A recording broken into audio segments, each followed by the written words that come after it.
Assalamualaikum warahmatullahi wabarakatuh. Hai semua, perkenalkan kami dari kelompok 4 dari kelas Pendidikan Biologi C, Fakultas Matematika dan Ilmu Pengetahuan Alam, Universitas Negeri Makassar. Di video kali ini, kami akan membahas mengenai teori belajar humanistik serta implementasinya dalam dunia pembelajaran. Nah, sebelum kita masuk ke inti materi, marilah kita mengenal terlebih dahulu anggota dari kelompok 4. Nah, adapun anggotanya ada Iin Fatmawati, Nur Asidah, Poppy Safitri, dan Regita Ayu Wulandari. Selanjutnya, mari kita simak pembahasan dari pemateri kita. Selamat menyaksikan. Teori pembelajaran humanistik ini bertujuan menjadi seorang yang lebih manusiawi dengan harapan agar bisa menjadi lebih peka terhadap lingkungan sekitar, mampu memahami diri sendiri untuk mampu meraih aktualisasi diri. Inti dari teori humanistik ini adalah baik murid maupun gurunya fokus terhadap proses pembelajaran dengan murid yang menerima cara dan sistem belajar mereka sendiri. Sedangkan guru itu menjadi fasilitator yang dapat mengarahkan murid dalam menemukan sistem belajar mereka tanpa ikut campur lebih jauh ke dalam pembelajaran. Selanjutnya, teori humanistik menurut Abraham Maslow, hal yang terpenting dalam pembelajaran adalah proses untuk mengenal diri sendiri dengan baik, bagaimana kita menjadi diri sendiri di dalam prosesnya, dan menemukan potensi diri yang bisa kita kembangkan. Selanjutnya, prinsip teori belajar humanistik menurut Abraham Maslow. Yang pertama, siswa harus bebas memilih apa yang ingin dipelajari. Yang kedua, tujuan pendidikan adalah mendorong keinginan siswa untuk belajar. Yang ketiga, pendidik harus percaya bahwa nilai tidak relevan dan hanya evaluasi diri yang bermakna. Yang terakhir, pendidik harus percaya bahwa perasaan dan pengetahuan itu sangat penting dalam proses belajar.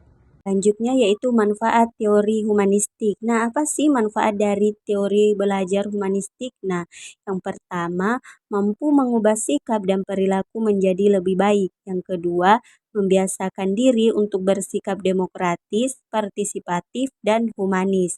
Yang ketiga, menjadikan diri sebagai manusia yang dapat menghargai perbedaan dan kebebasan menyatakan ide atau gagasan maupun pendapat. Dan yang terakhir, meningkatkan keinginan diri untuk belajar. Nah, bagaimana sih penerapan teori humanistik dalam kelas? Yang pertama, guru memberikan kebebasan kepada peserta didik untuk bergerak dan menyampaikan pendapat. Yang kedua, menciptakan suasana kelas yang hangat, hormat, dan terbuka.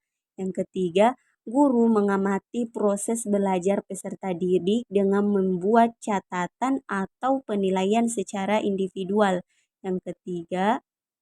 Yang keempat, guru menghargai kreativitas dan mendorong prestasi peserta didik.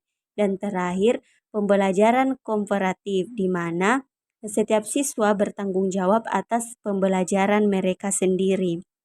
Adapun kelebihan dari teori humanistik, yang pertama membantu memberikan kepribadian, perubahan sikap dan hati nurani ke arah yang lebih baik. Yang kedua, menumbuhkan minat dalam diri seseorang untuk terus belajar. Yang ketiga, menumbuhkan kreativitas pada diri seseorang. Yang keempat, mampu mengubah sikap dan pola pikir.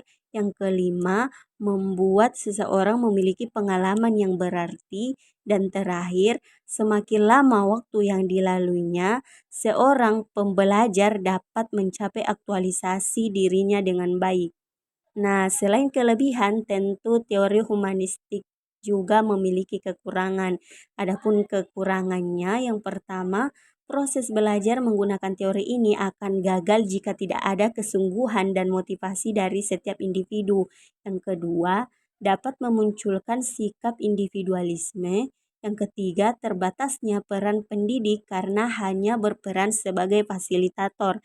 Yang keempat, munculnya kesenjangan antara individu apabila beberapa individu tidak mampu atau kesulitan dalam mengenali potensi diri. Dan kelima, pendidik tidak boleh lelah dalam memotivasi muridnya karena pendidik menjadi motivasi dari luar diri individu.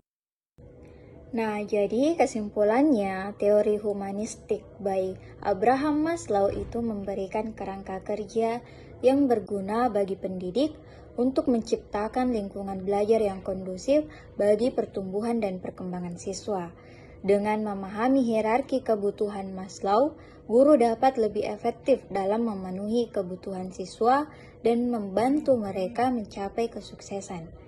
Nah, itulah tadi pembahasan dari pemateri kita. Dari materi tersebut, kita dapat mengetahui bahwa teori humanistik menurut Abraham Maslow dapat membantu pendidik atau guru dalam menciptakan lingkungan belajar yang mendukung pertumbuhan siswa. Dengan memahami hierarki kebutuhan Maslow, guru dapat memenuhi kebutuhan siswa secara efektif sehingga mendorong mereka mencapai kesuksesan. Nah, itulah tadi materi yang dapat kita sampaikan dalam video ini. Semoga apa yang kami sampaikan dapat bermanfaat untuk kita semua. Mohon maaf jika ada kekurangan. Terima kasih telah menyaksikan video kami. Kami akhiri dengan ucapan wabillahi taufiq wal hidayah. Wassalamualaikum warahmatullahi wabarakatuh.